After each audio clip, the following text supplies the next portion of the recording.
This is because people who can't come to class watch them online. So there you go, catch up. So you just look up Sean Swingle on YouTube, Shaun, and look it up on YouTube, and he's there. So I am Kimberly, his wife. He is in Chicago for a couple days, and he hates going places. And Chicago's like 31 degrees and snowy, and he's got to meet everybody on his team, and so he's excited about that, but he doesn't really like traveling for work. So welcome to the Gospel-Centered Parent. We are going to take a break from our regularly scheduled program tonight, and because we were asked to save the discipline by faith, not frustration lesson for a later date. So we are going to talk about children and technology. So before we get into that, we are going to review what we discussed last week. We read through Deuteronomy 6 together.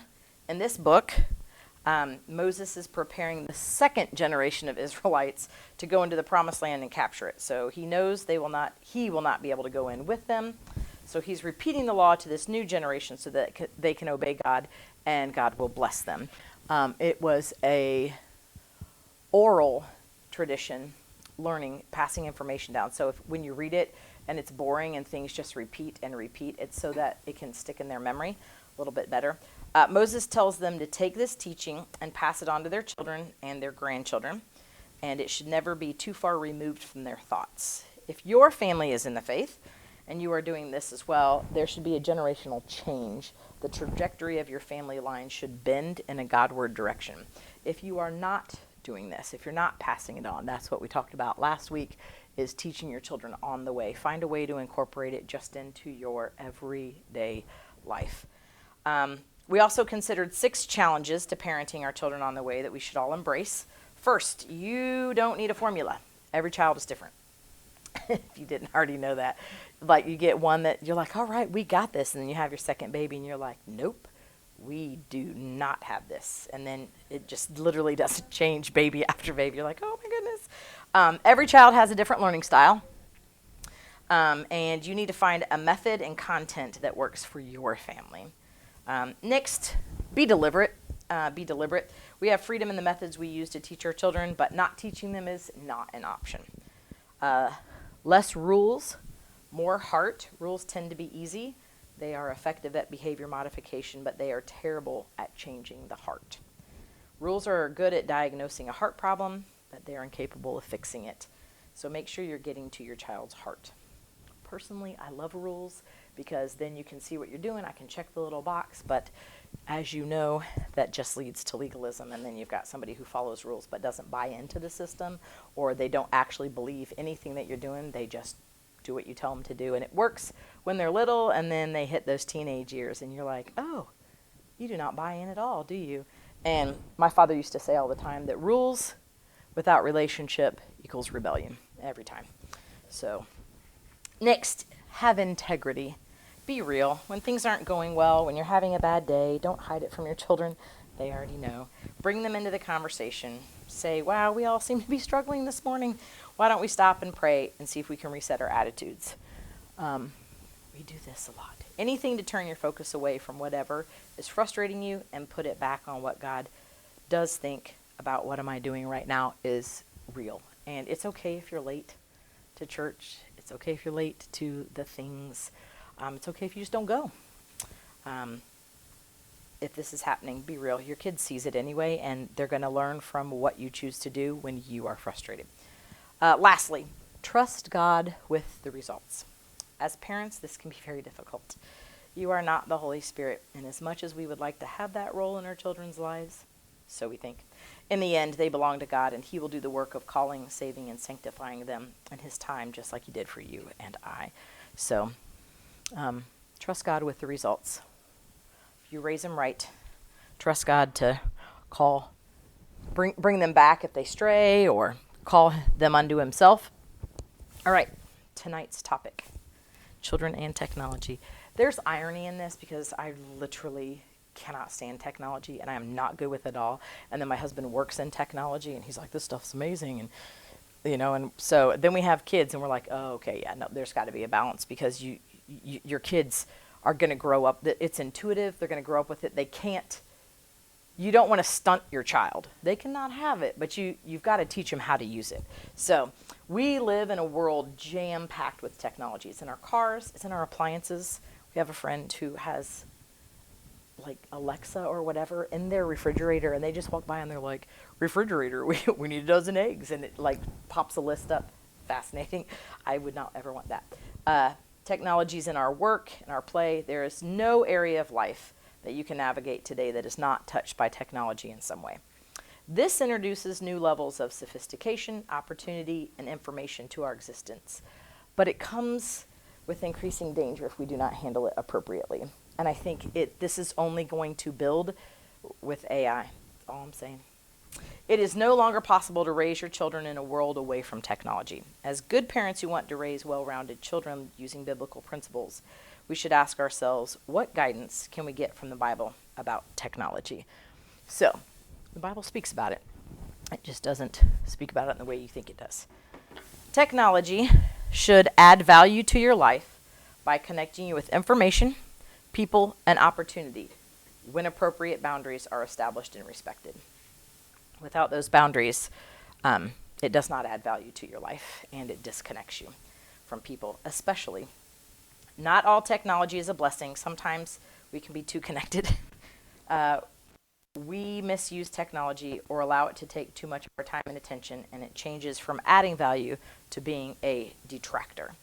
We've all seen the couples that go out to dinner together and they're both staring at their phones rather than engaging in conversation or engaging in their environment, and you look at them and you're like, oh, I feel so sorry for them. And then you check your text really quick to see if the babysitter wrote and if your kids are doing okay. But it is sad. I do love to people watch, and it is amazing. You drive down the road when like a middle school or a high school gets out, and everybody's just walking down the road doing this. And you're like, they're not in groups anymore. Toilet paper in houses. All right. Anyway, we've all seen this couple. We've all seen the kids buried in their phone. Sean and I had an interesting experience at the Louvre when we went to see the Mona Lisa, and there was this big crowd in front of the Mona Lisa. So the painting is not that big. It's like this big. And nobody was looking at it. Like, we were absolutely dumbfounded. Nearly every person in the crowd had their back turned to the painting, and they were holding their phones in the air trying to get a selfie with the Mona Lisa. It was bizarre. It was so bizarre. We took a picture of the crowd. That's why that little thing's in there. Taking a picture of themselves with the painting instead of just looking at the painting and being with the painting. It was bizarre. Technology should add value to your life. It should enhance it in some way by connecting you to information, people, and opportunities. With AI and the internet, we have access to more information than ever before. If you want to know the distance from Earth to the sun, just pull out your phone and ask Siri. She'll tell you within seconds. Stuff we used to have to memorize back in the day. Through social media, we can connect with people we never would have had the chance to. Even though Sean is 100 miles away, I can open FaceTime and see him and talk to him, and he's already talked to the kids and I. Tech has the ability to open amazing opportunities for us as well. People run small businesses from their phones. You can read books, take classes, and earn money from home by using technology. However, for technology to be a blessing and not a curse, we need to have proper boundaries with it. Boundaries make relationships possible. This is one of our mantras. That's true of your relationship with your mother-in-law or your iPhone. You need boundaries to have a healthy relationship that works. Here we go. It is a biblical principle that you will become like the people you spend time with. This is just how we are wired as human beings. When you're around somebody for extended periods of time, you begin to talk like each other and act like each other. That is why, after you've been married for a while, eventually you're going to walk out of the closet one morning and look at each other, and you're wearing the same outfit, and one of you has to change because you're not doing that, or you both go, oh, look at us, we match, and then you go on with your day. So it is bound to happen. You become like the people you hang around. This is why we encourage our children to have good influences, to make good friends. Don't hang around the wrong type of people because you're going to get in trouble if you do. Proverbs 13:20 says, whoever walks with the wise becomes wise, but a companion of fools will suffer harm. you become like the people you hang around. This is great until you realize the person your children hang around the most is most often you. So when your children show up and have terrible boundaries with technology, it may be time to look in the mirror and see if they're getting those bad habits from watching you. So do you find yourself looking at the phone while another person is trying to have a conversation with you? Do you let your phone invade what should be private times in your day? I'm not going to bring up the bathroom, but it is something for you to think about. Do you take it out at meal times? Does your phone go to bed with you? Does it sit on your nightstand? Do you check it at night, in the middle of the night when you can't really sleep? What about your entertainment diet? How much TV do you consume a day? Is that time balanced by time in the Word and time in conversation? Was there a massive time with TV? I read the Bible for 5 minutes. I talked to my mom for 2 minutes. We watched 4.5 hours of TV last night before we went to bed. The first teacher your kids will have about how to have a healthy relationship with technology is you. So if your boundaries are unhealthy, how can you expect them to use technology in moderation? So remember that be real thing that we saw on the first slide? So coming up with a plan for your family and technology can be tough, but like just about everything in life, it is better to have a plan in place before you're faced with the decision to make than having a situation arise and then scrambling to backfill what needs to be done here. We are far from perfect. We have made some bad calls and we've needed to adjust our strategy along the way. And I would like to share with you our approach to children and technology. I do want to say this is just what we've done. If it doesn't work for you, you are not sinning. We do not care. It really is just what has worked for us. So our oldest son is 22 now. And so, he was living at home and we're like, oh yeah, you can have a phone. And then we watch stuff happen and we're like, man, you're face down in this phone all the time. So then we backpedaled and changed. And our next son rolled up and he was like, all right, it's my turn. And we're like, so we changed our minds. And he was like, what is wrong with you people? And my oldest son laughs. And then we changed it and we watched him and we're like, we're just still, the boundary's just too big. So then it came the next daughter's turn, and we're like, so, and she's like, And so we just looked at everybody and like, just so everybody knows, these are fluid boundaries. And as technology changes, we change our rules about things and nobody's entitled to anything. So we're learning and we make mistakes. And so it is a running joke in our house, actually, the technology thing. So, all right. As a general rule, as long as they live in our house, we tell our children that they should have no expectations of privacy when it comes to technology. We have access to all of their accounts. We have found that whenever you become isolated with technology, it turns into an opportunity for temptation to do things you shouldn't be doing. Not always necessarily pornography, but just things you shouldn't be doing. Time just flies by. Should you be watching that show? Is that something you need to be looking at? So it's not always horrible things. It's just a temptation to do things you shouldn't be doing. We do not allow any technology in the bedrooms at all, ever. No phone, no computer, no TV. It just doesn't go in the bedroom at all. As much as possible, we try to default to always using technology with other people. If you're playing a game on the Switch, play games you can do together or take turns. Nobody just goes and plays the Switch by themselves. This might not work if you only have one kid. This might not work if you only have two. So adjust it, find some boundary that works for you. If you're watching TV or a movie, don't do it alone. Just don't. That's not a great way to spend your time. We do not allow headphones in the house at all. Not on. They're allowed in the house, but you may not wear headphones in the house. Technology tends to isolate you. And we try to work hard to push back against that tendency. So they're not allowed to wear headphones in the house. All the tech in the house belongs to Sean and I first, even if you purchased it. You are not allowed to purchase and own your own devices until we determine you are mature enough to handle your own device and will follow our rules. So even when they do purchase their own technology, they have to follow the rules or we just ground them from the technology or we take it. So let's see. Oh, well, obviously I didn't time that slide very well. The world has gone crazy about phones. It almost tries to make you feel irresponsible if your 5-year-old is not walking around with an iPhone in their pocket. For us, our kids do not have phones and are not allowed to purchase their own phone until after they turn 18. Sean and I have personal phones, and we have 2 mobile phones for the house. We call them burner phones, kind of for fun. One is an old school flip phone. So before you can drive, if you are going somewhere where we are not around and you may need to reach us, you take the flip phone. You can call and text on it, but it drives them absolutely crazy because they have to hit the button 3 times before they get to the letter that they want, and then they have to navigate back the whole thing. But it doesn't make them appreciate how great smartphones are when they finally get there, or when they get to take the other phone. They're like, oh, this is so nice. The other house phone is an iPhone, and we let the kids use it in the house on a very limited basis to call or text friends. When it is in the house, it stays plugged in the kitchen. So it's a public room. Everybody walks by it. Anybody can stop by and be like, what are you doing? You can call and text on it.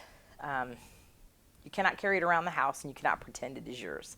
So when you start to drive, you take that smartphone with you, because you'll have situations where you need it. Maybe they need a map. Maybe car accidents, flat tires. We've had all these things. Also, we can track where you go. Everybody knows that Life 360 is on that phone, and we know where you are. And we want them to be able to reach us very quickly if something happens. So there is a smartphone available for that.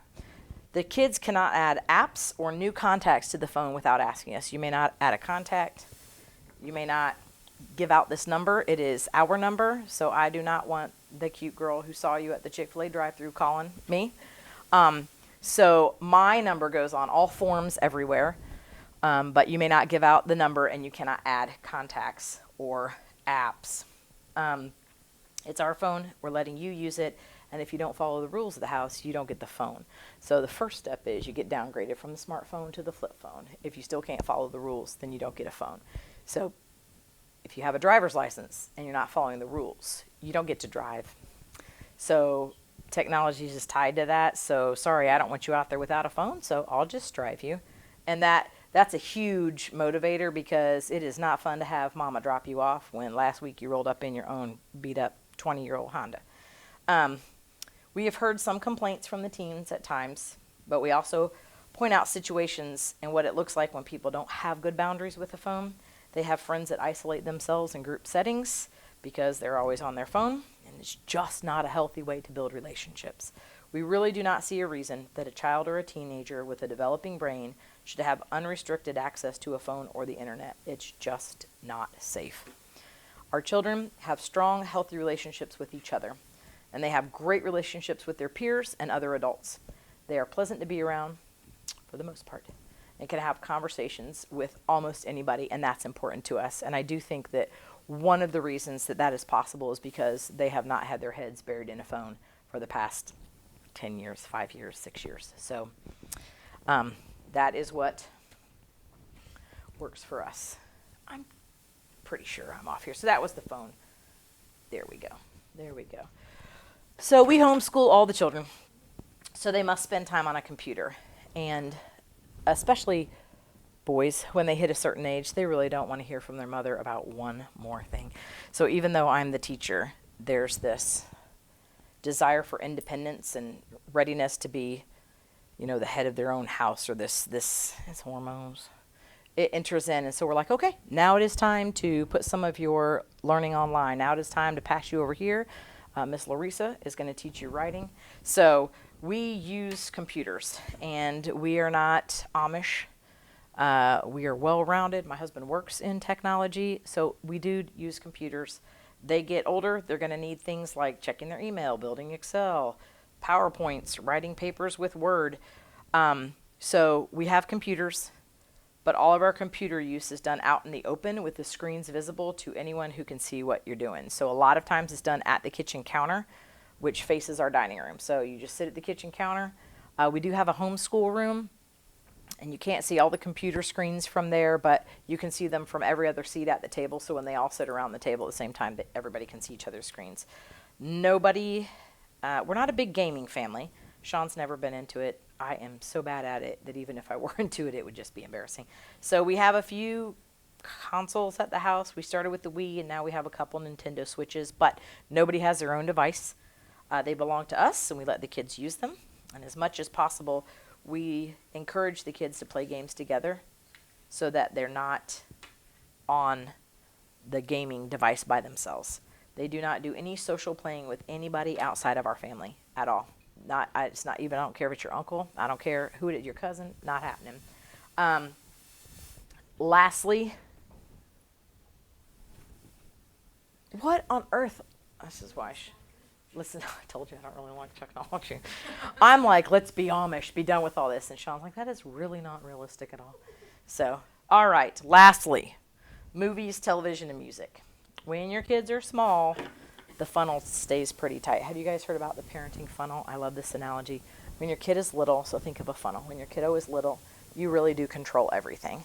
And as they get older, you just open up the funnel a little bit and give them a little more freedom. And when it becomes too much and they fall, that's okay. You just tighten it up a little bit, and then you try again, and then, okay, good job. And then by the time you're at the top of the funnel, you've got an adult child who is ready to leave the house. And if the funnel gets too tight, if you keep them in a smaller part of the funnel for too long, you get a rebellious attitude. Like you get a kid who is literally strangled with rules and regulations. So as you open it up, but if you get it too big too soon, you have a child who is out of control because they don't know where their boundaries are. So the trick of parenting is figuring out where the funnel needs to be for each kid, and when they need to be in it, and when it's time to make it larger, and all that. So movies, television, and music. When your kids are small, the funnel stays pretty tight. You should control just about everything that they're seeing or hearing. As they get older, you should loosen these safeguards and let your kids learn how to be discerning with what they see or hear. So this does not happen at 8, right? We're talking 10, depending on temperament, personality, and wisdom. Do they know Christ? Do they not? Where are they personality-wise? And then as they get older, loosen it, see where we are. Like watching a movie like with crass content. If you do that with 8 and 9-year-old boys, guess what you're going to hear all week? Gas noises and crude jokes and you said but. And then you're like, really, this is what we're doing at the dining room table? So that's when the funnel got a little too big. So we're going to bring that down here. It's always funny. Sean's like, it's always funny. And I'm like, yeah, but not at the dining room table. So take that mess out with the boys out in the backyard. But our goal is to protect our children. And even more than that, we want them to be equipped to live in a world where they're going to hear curse words and cuss words. They need to know what they are and what they mean and why they're inappropriate. So they're going to hear and see sexual things, and we want to develop in them the muscle memory and the desire for personal holiness that says, I know I should not be hearing this or seeing this. And then they change the channel or they walk away from the conversation.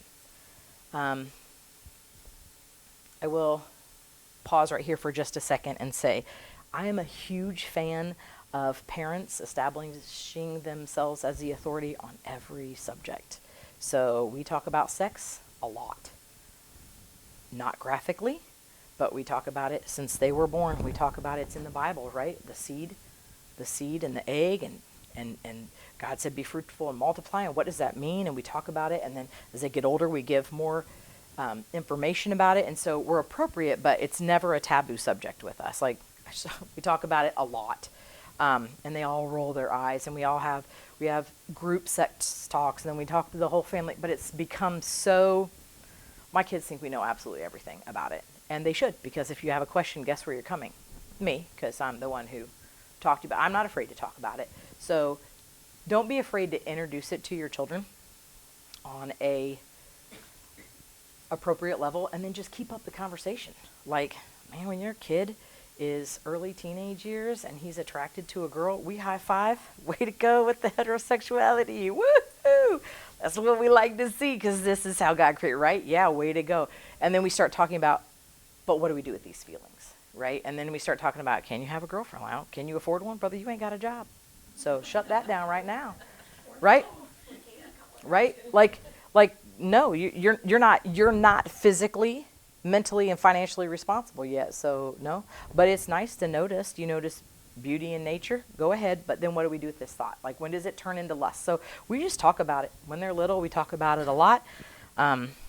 I have books that I didn't think to bring, but also with my trauma background, I feel like it is necessary to say, because you guys all have little kids this age, but teach your kids the difference between a surprise and a secret. There should never be secrets ever about anything ever. Secrets are not good. Surprises always have a happy ending. So if somebody says, hey, keep this secret, we don't ever, because secrets are bad, surprises are good. Like, start now with this, because you can avoid a lot of trouble and confusion if you will teach your kiddo the difference between a surprise and a secret. So secrets come straight to me always. Tell me all the secrets. Always. Kids spill a lot of tea this way, but still, let me know what's going on, right? There's no secret. Surprises always have a good ending. So if somebody told you it was a surprise and it doesn't have a good ending, that's not a surprise, right? So open that conversation up, and it doesn't have to start out as a sex talk, but it should at some point in time come around, and you got to talk to your kids about this, because if you don't, somebody will. Oh, Sean's going to be like, Kimberly, it's about technology, not sex. Okay. Anyway, our boundaries, back to movies, television, and music. Our boundaries likely sound pretty controlling and restrictive to you, and in the world today, I'm sure our children seem odd for their lack of exposure to technology and other things, and we are okay with that. We are just fine with that. We would rather our children be spiritually, emotionally, and mentally healthy than for them to have a phone in their pocket like all of their friends do. This week, I encourage you to think about your personal boundaries with technology. How are you protecting yourself from becoming addicted to a screen or seeing things you shouldn't be seeing? Then think about what your family boundaries should be. When your 8-year-old wants a phone like all of her friends, what's your answer going to be? Yep.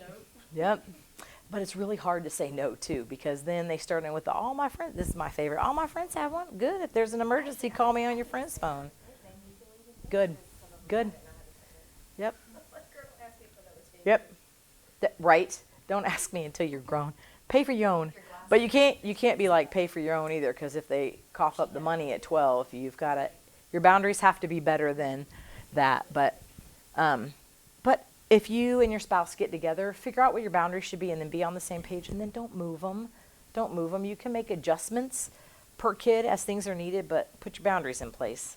When your 13-year-old, when you find out that your 13-year-old got their own Instagram account, how are you going to handle that? And do we shut it down? But then do we just lose our ever-loving mind because our sweet Sally was deceitful, and I don't even know what you're posting on there, and how did you do this, and did you lie because you're not supposed to? I'll tell you right now, again, some of the trauma training, Facebook, Snapchat, Instagram, there are algorithms out there to come get your child, and based on what they say, they send them this way, and they send them this way, and there's groups out there waiting for your child to log in, or to, when they're gaming, make a little comment, and there are algorithms that send them to certain places for community. So it is important to know your position about technology before the situation arises, and that way you're being proactive and not just reactive. So that's it. That's all I got. I ended a little early because I want to leave time for discussion and talking and sharing ideas, because I think it's important too. So let me stop this video so we can protect everybody's privacy.